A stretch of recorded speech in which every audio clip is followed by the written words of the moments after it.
They escorted me out like a criminal. My badge deactivated, my inbox erased, 20 years of loyalty deleted in seconds.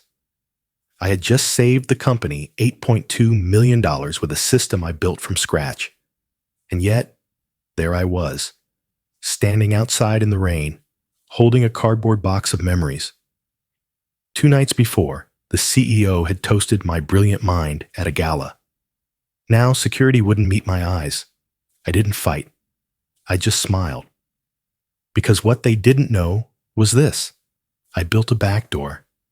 And tonight, for the first time, I was going to use it.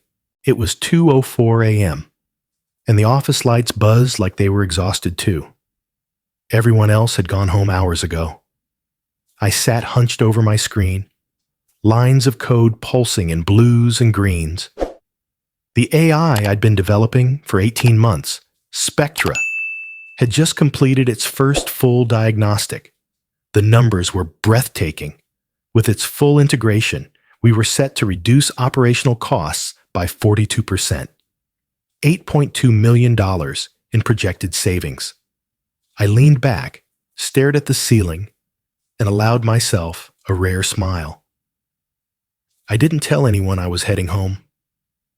The security guard just nodded as I passed. At the door to my daughter's room, I paused.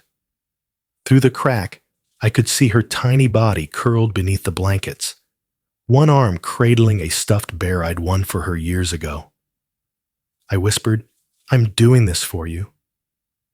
But the words felt heavy, like guilt. Back in the office the next morning, things felt off. People nodded politely but avoided eye contact. Elliot Granger, my former mentor and now VP of Strategy, shot me a smile that didn't reach his eyes. I brushed it off. Paranoia, I thought. Just nerves. I opened the Spectra console to prep for our upcoming executive demo. But something caught my attention. A secondary process I hadn't programmed. A hidden loop buried beneath the main interface, recording user behavior and exporting it to an encrypted external server. My heart stumbled. This wasn't part of the system I built. Someone had grafted surveillance code into my architecture. Spectra was spying on employees. I froze. I knew what this meant. Legally, ethically, this was dynamite. I stared at the code, reread it 3 times, and logged every variable. Then I shut the console down and backed out slowly. I told myself I'd deal with it later. Just get through today. The quarterly all-hands meeting was a spectacle. Champagne flutes, branded cupcakes, a slide deck that sparkled with metrics and promises. Elliot took the stage like a man claiming his kingdom. This quarter's success, he announced, comes from innovation, from bold, agile thinking.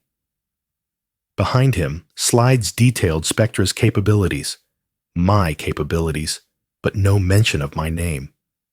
He closed with a flourish, lifting a glass. To the team behind the transformation. The marketing team stood up, waving, laughing. I sat frozen. My name wasn't in the slide deck. Not once. A message popped up on my screen from the internal group chat. Spectra success story, PR dream. Credit goes to brand strategy. Sent by Elliot. But I wasn't supposed to see it. It was intended for the VP of Comms. The next message came seconds later. A scramble of apologies. Then silence. Later that evening, at home, my wife tried to be cheerful. She lit candles, cooked steak, my favorite. "Maybe it's a mistake," she said, eyes too wide. "They'll fix it next time." I nodded, but didn't speak. There was something else I wasn't telling her. Spectra's hidden layer. The surveillance. And the voice in my head whispering, "If they can erase your name this easily, what else will they erase?" I got up, kissed my daughter's forehead, while she colored at the table. She smiled, but something in her eyes mirrored my own doubt. That's when I heard it. soft, cautious, barely audible. "Be careful," a junior engineer muttered to me at the parking lot. "Someone doesn't want you around." I turned to ask what she meant, but she was already walking away. I sat in my car for a long time, engine off, hand on the steering wheel. If I reported what I'd seen, I risked everything: my job, my reputation, maybe legal retaliation. But if I stayed silent, how many people would Spectra watch? How many careers would be manipulated, erased, just like mine was starting to be? I looked down at my phone, the screen still glowing from that misfired message. Michael won't be a problem anymore. Not yet, maybe. But soon, 3 days after the meeting, I was called into HR. The email subject line read, "Urgent, compliance review." It arrived at 6:12 a.m. I hadn't even made coffee yet. The HR director, a woman I'd spoken to maybe twice in 5 years, greeted me with a laminated smile. 2 other people were in the room, legal and IT. That alone made my stomach tighten. The moment I sat down, she started reading from a folder. "Michael, we found evidence of unauthorized modifications within the Spectra source code, specifically code that bypasses standard data privacy protocols." I stared at her, stunned. "What are you talking about?" "We believe you introduced a surveillance function without proper documentation or approval." I almost laughed. Instead, I clenched my fists under the table. Spectra's surveillance code wasn't mine. I didn't... She raised a hand. "There's no need to explain here. You'll receive the findings in writing. We've disabled your access. You'll be escorted from the premises today." They said nothing about my years of service, nothing about the $8 million, just that I had violated ethical standards, like I was malware they needed to quarantine.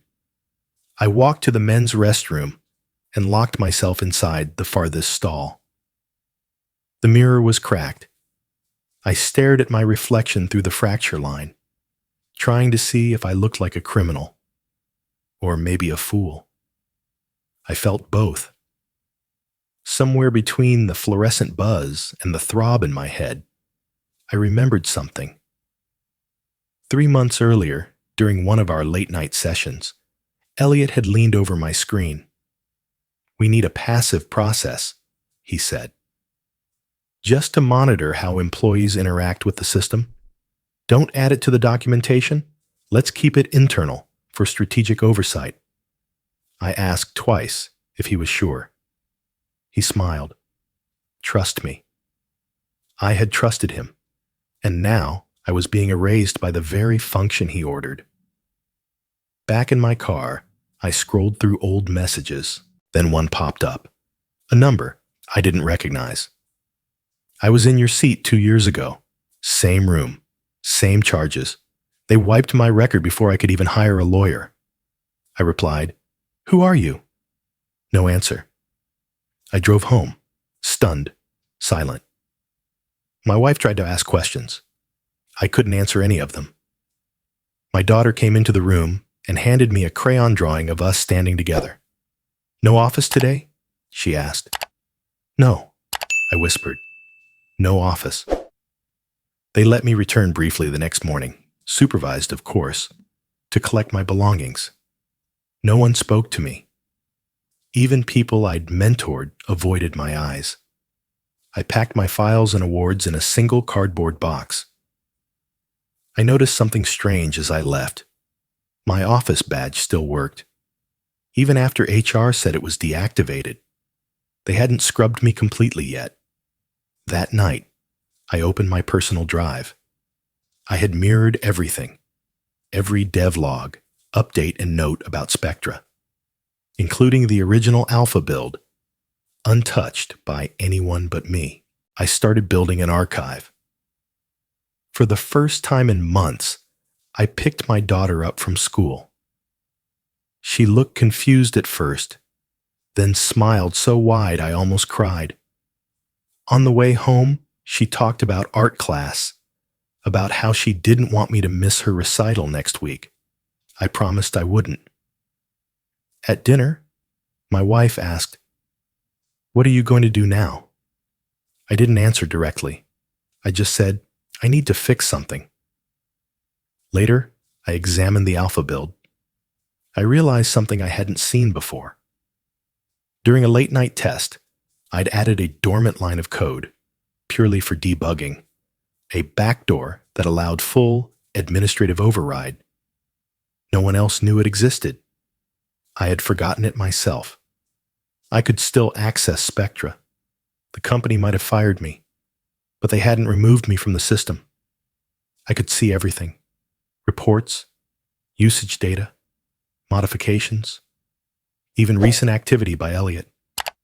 That night, I received an encrypted email. The sender was anonymous. The subject line, "You're not alone." Inside was a single line: "I have logs from Spectra. Meet me if you want the truth." I stared at the message for a long time. Was it a trap? Was someone trying to lure me into retaliation? Or was there really someone else who had seen what I had? I looked at the code again. My fingers hovered over the keyboard. If I pushed this, everything would burn.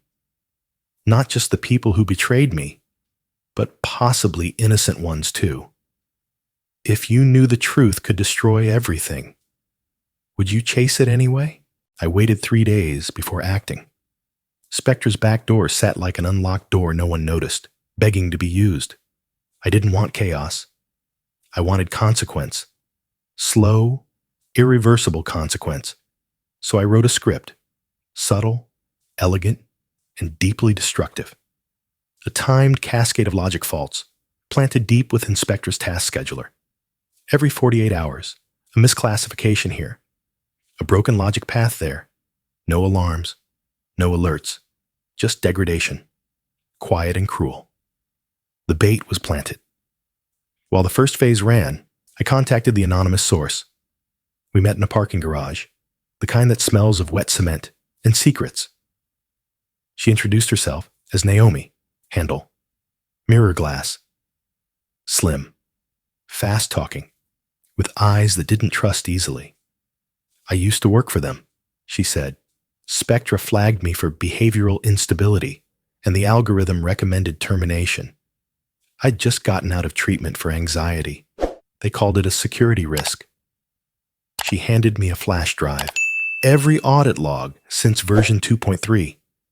You'll find timestamps that don't match your commits. Spectra was modified after you left. We shared no handshakes, no goodbyes.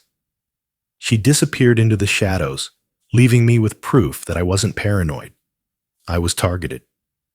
That night, I wrote a letter to my wife by hand. This isn't revenge. Not really. I'm not angry anymore. Not like before. But I can't let them keep doing this to people. To us. I want them to stop. And they won't stop unless someone makes them. I left the letter in her nightstand, just in case. By the end of the week, the cracks began showing. A mid-level manager was terminated, wrongfully. Spectra flagged his behavior as non-compliant. Except his department didn't use the system that week.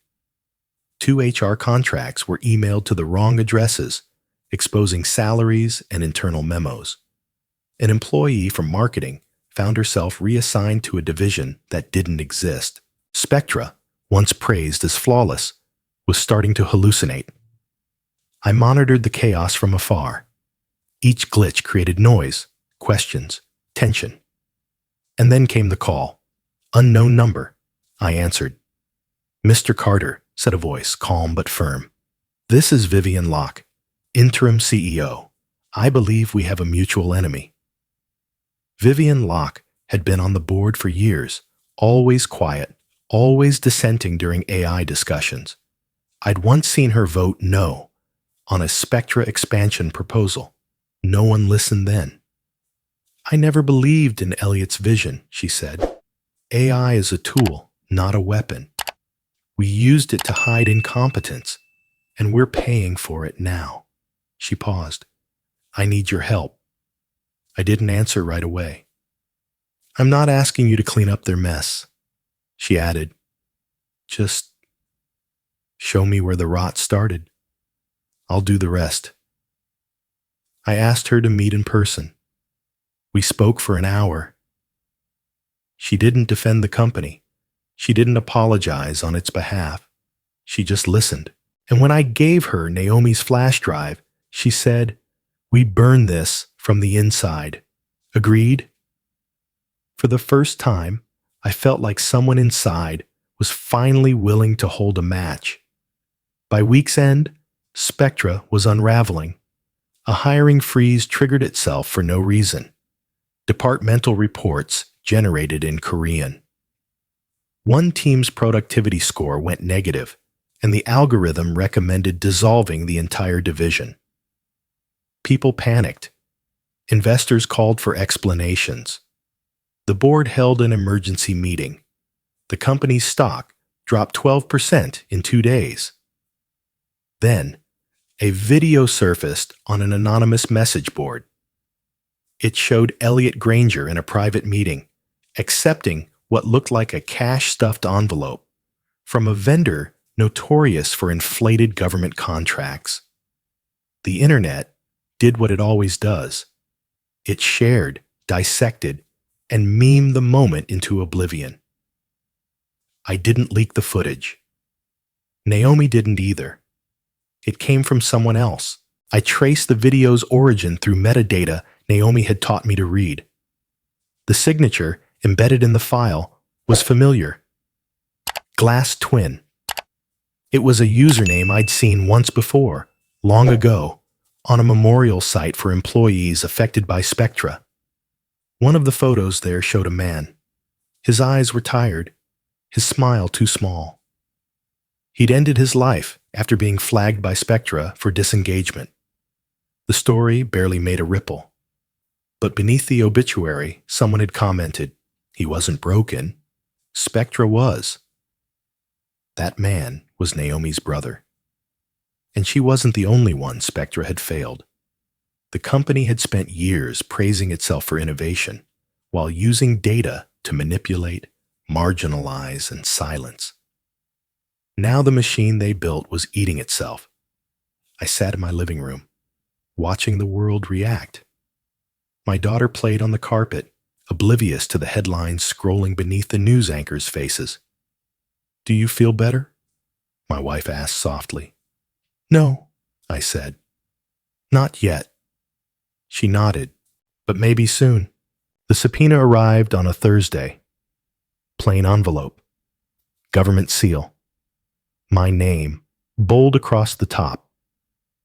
I was to testify before a federal oversight committee regarding Spectra's unauthorized data surveillance and corporate abuse. I stared at it for hours.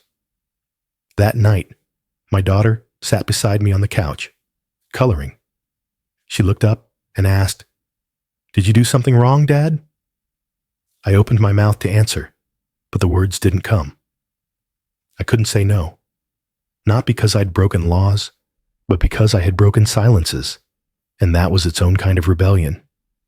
Instead, I hugged her close and whispered, "I'm trying to make something right."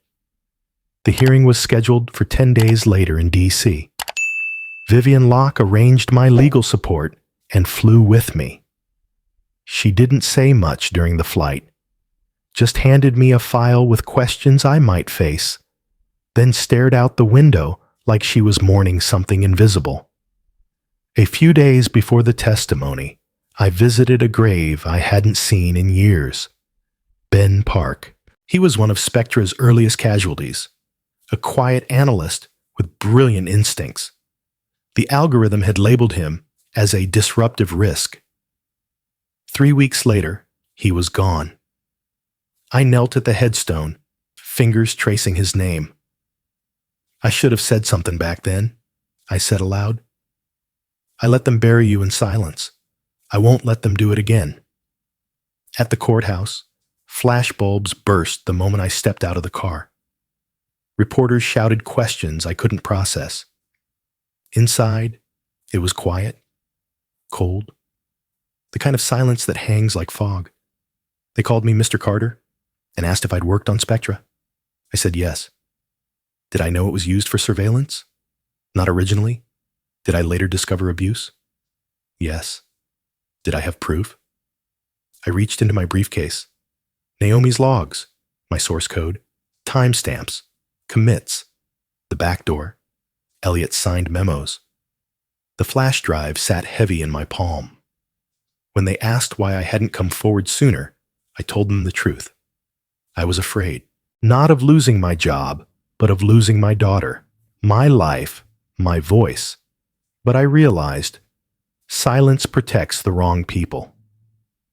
Applause wasn't allowed, but one staffer in the back wiped a tear from his eye. Then came the twist. Just hours before the hearing, Elliot's attorney filed a medical emergency claim, heart complications, unfit to testify. I saw the scan in the files. It looked real, too real, but I recognized the timestamp, months old. He wasn't sick. He was hiding. I returned to my hotel that evening and found a letter slipped under my door. No return address, typewritten. One line stood out. Spectra wasn't built to stop at your company. Government projects funded its expansion. Oversight was theater. I stared at the words until the edges blurred. Somewhere out there, someone else had seen what I saw, and much more. At dawn, I made a decision. I would publish everything, all of it, not just to the committee, but to the public. I prepared a statement, formatted the files, and uploaded them to an open access platform monitored by whistleblower networks. It took 5 minutes. When I clicked submit, my hands trembled, not from fear, from release. Spectra's code was now free for all to see. The truth was no longer mine to hold or hide. I also signed over ownership of the system's architecture to a nonprofit, an ethics board formed by former employees, therapists, and advocates. Vivian co-signed the transfer. It was no longer Spectra. It was dismantled, piece by piece, by the very people it had hurt. And yet, the reaction wasn't purely praise. Protests erupted outside government offices. Emails flooded my inbox, some supportive, some venomous. A few accused me of treason. One even threatened my daughter. Then, the twist no one saw coming. A journalist uncovered that Spectra's behavioral profiling algorithms had been licensed, quietly, and for a premium, to political consulting firms, campaign targeting, voter sentiment control, personality-driven persuasion. All powered by the same core logic I had built. I hadn't just created corporate surveillance. I'd helped write the manual for emotional manipulation at scale. The weight crushed me. I went to unplug our home security camera system that night, overwhelmed, only to discover something worse. The feed was no longer private. Footage of my front porch, my daughter playing in the yard, had been accessed remotely. Logs showed external IPs pinging the system every hour. We were being watched. A message appeared on my monitor seconds later. You opened the gates. Now don't expect to control the flood. I stood frozen. The truth was out, but someone didn't want it to spread any further. They were watching, and they weren't done yet. 3 weeks after the expose, I received an invitation. The Global Tech Ethics Alliance, GTEA, wanted me to join their leadership council as director of ethics. The letter was formal but warm, citing my courage and technical insight. It promised resources, autonomy, and a real chance to shape the future of responsible innovation. It also included a list of founding members. One name stood out: Andrew Lee, Years ago, I had applied to work under Lee's leadership at a major tech firm. He'd rejected me flatly. No interview, no explanation. Just a cold, automated, "We've decided to move forward with other candidates." Now he was offering me a seat at the table he once shut me out of. We met for coffee. He looked older, more subdued. "I was wrong," he said. "Back then, we didn't know how dangerous it was to ignore voices like yours." I didn't reply. Some apologies are less about words and more about timing. That weekend, I took my daughter to the park. It was the first time in years we sat on the grass without me checking my phone every 3 minutes. She told me stories about school, asked questions about the clouds, and made me promise, really promise, that I'd come to her art show next month. "I miss this," she said, leaning against my arm. "Me too," I answered.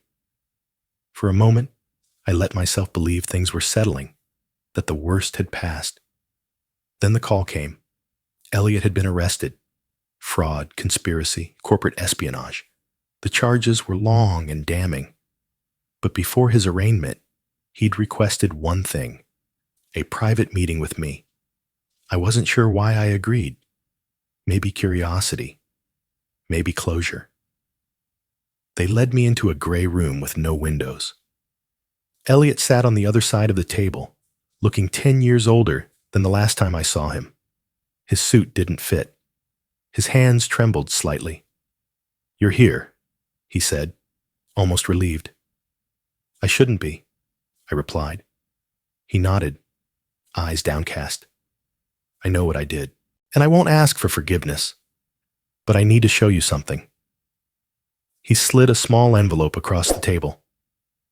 Inside were documents, emails, names, people I didn't recognize at first. But then I saw the logos: agencies, international firms, lobbyist groups. "Spectra was just one gear," he said. "They made me do it. I thought I was controlling the system, but I was just maintaining it." He looked up, eyes hollow.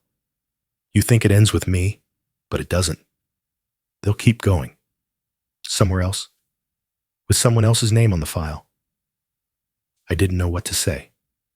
"I lost everything," he whispered. "My wife left. My son won't speak to me. I don't want you to feel sorry for me. Just don't stop." The guard knocked on the door. Elliot stood, but paused before leaving. For what it's worth, I believed in Spectra, before it turned into something else.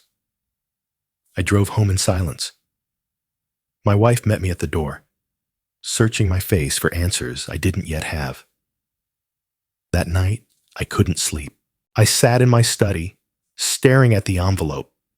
How deep did this go? How much was I willing to sacrifice? Again? And if I chased it further, what would it cost this time? My daughter's laughter echoed from the hallway. Her drawings lined the walls. Her world was finally peaceful. Did I have the right to risk that again? Then just before midnight, I saw her. A girl, maybe 10 years old, standing outside the GTEA building. She wore a blue backpack and held a manila envelope in both hands. Security approached her, but she said one thing: "This is for Mr. Carter?" They called me. Inside, the envelope was a printed disc and a sticky note in shaky handwriting. Version 3.0. My dad said you'd know what to do. It was Spectra, a new version. Someone, somewhere, had already restarted the cycle. And now, the choice was mine again. The disc stayed in my drawer for 3 days. I didn't open it. I didn't destroy it either. I stared at it like it was radioactive, waiting for it to tell me what to do. My instinct was to run from it. But instinct had betrayed me before. So instead, I listened, and I planned. 3 weeks later, the Phoenix Initiative launched. It was more than a name. It was a commitment. A global coalition of engineers, ethicists, psychologists, and whistleblowers. People burned by data systems, people erased by algorithms, people like Naomi, like Ben, like me. We weren't here to destroy innovation. We were here to stop it from eating itself. The initiative gained traction fast. Stories flooded in. Accounts from Brazil, Sweden, Singapore, systems like Spectra, built on different platforms but wired with the same logic. Manipulate, predict, eliminate. One engineer called it compassionless design. Another described it as math without mercy. Within months, we had offices in 6 countries. We reviewed AI systems. We audited decision-making code. We published ethical scores. Some companies welcomed the oversight. Others didn't. Then came the news. One of Spectra's competitor firms, Nexametrics, proudly announced the launch of their new behavior analytics tool, Clarity. The UI looked familiar. Too familiar. I requested samples, code snippets. A junior analyst on their team leaked the dev notes anonymously. Spectra's fingerprints were all over it. They didn't even bother to hide it. But what chilled me more than the code was the name of the lead developer, Tobias Granger, Elliot's son. It made sense. Revenge in reverse. Legacy rewritten the wrong way.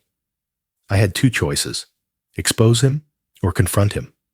I chose the second. We met in a public park, away from cameras and servers. He looked nothing like Elliot. Thinner, sharper, more careful. I knew you'd come, he said. I hoped you would. Why? I asked. Because I want you to see I'm doing it better. No spying. No erasure. Just optimization. I shook my head. That's what they all say in the beginning. Tobias didn't flinch. You think your version of justice is the only one? No, I said. But I know what injustice looks like. And your software already crossed the line. He sighed. You can leak it if you want. Try to shut it down. But people want efficiency. Companies want certainty. They won't choose slow morality over fast profits. That night, I sat alone in my study, writing in a leather-bound journal I hadn't touched in years. It was a gift from my wife, before Spectra consumed our lives. I've chosen to forgive, I wrote. Not because they asked, not because they deserve it, but because I refuse to carry the weight of their decisions anymore. I closed the book and felt lighter. Weeks passed. Phoenix kept growing. Some governments began consulting us before launching public tech systems. We hosted ethics summits. We trained young developers to code with empathy, not just logic. Then came the art show. My daughter stood on stage, her voice shaky but proud, introducing a painting titled My Dad's Computer. It was abstract. Bright lines tangled around a tiny stick figure standing in the middle. He doesn't fight with fists, she said. He fights with thinking. Afterward, she ran to me and whispered, You kept your promise. You came back. I couldn't speak. I just held her. That evening, we all ate dinner together. Real dinner, not leftovers or takeout. My wife laughed. My daughter told stories. And for the first time in years, the house felt like home. Later that night, a plain envelope appeared in my mailbox. No stamp, no markings, just my name in typed font. Inside was a letter. You've proven what integrity looks like under pressure. We need people like you for something bigger. A global network is forming. Discreet, officially unaffiliated. But we have eyes in places that matter. If you're ready, contact the number below. The next storm is coming. I didn't sleep. In the morning, I drove past the building where Spectra was born. The glass tower where they once dragged me out like a criminal. But the banner outside had changed. It read, Integrity begins here. And maybe it did. I didn't stop the world from breaking, but I stopped one machine from doing it again. And maybe that's how justice works, not in grand finales, but in small systems rebuilt from the ruins. Justice isn't a moment, it's a system, and I rebuilt mine.